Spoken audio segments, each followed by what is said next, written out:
pass the ball. Kanta-kanta. Then ito, mag-question, hindi siya mahulungan na siya ang matubag sa pangtana. Sige, ready? Okay. Mukanta?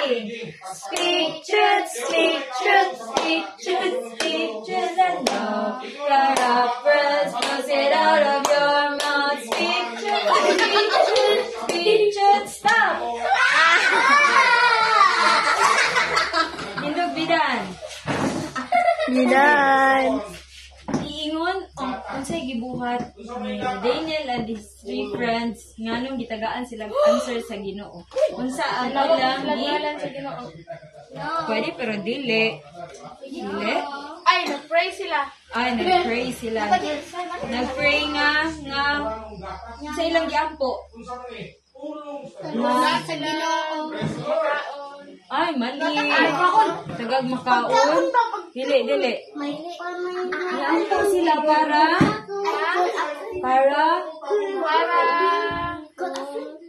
ano naman, kaya itong giingon ni Nebuchadnezzar. O then, kay wala nakatagna sa damgo. So, nag-ampo sila para maluwas. I say you. O sa sunod, mali. Ready ha? Save question Japon. 1, 2, 3, go. Speak truth.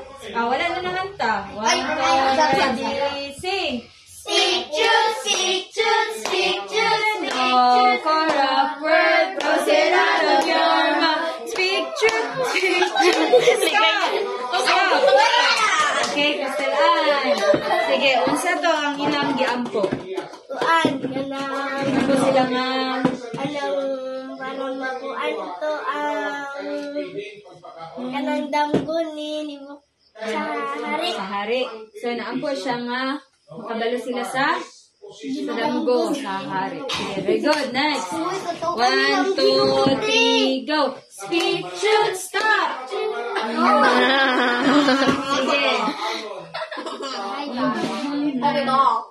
Sige, di ba? Walay nakatagna sa gidamgo sa hari. So, naunsa ang atong hari? Unsa ang iyang nangdaman? Naunsa ang hari? Naunsa si Nebuchadnezzar? Sa kato, di ba? Siya nga, mga bright na mo, tagna akong damgo. Wala, may kabalukin. So, naunsa mo siya na?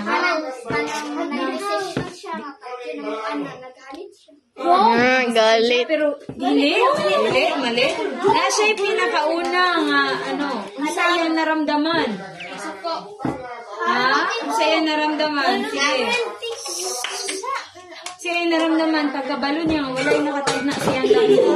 Naunsa siya, yun na siya nga, sige, okay na. Dili. Unsa yan naramdaman? Unsa yan na-feel? Ha? Okay, very good. Naunsa siya? Nasuko. Isa. Katungkuan, katong siya kasabot. Oh, pero naramdaman na niya na angry ra siya. Sige.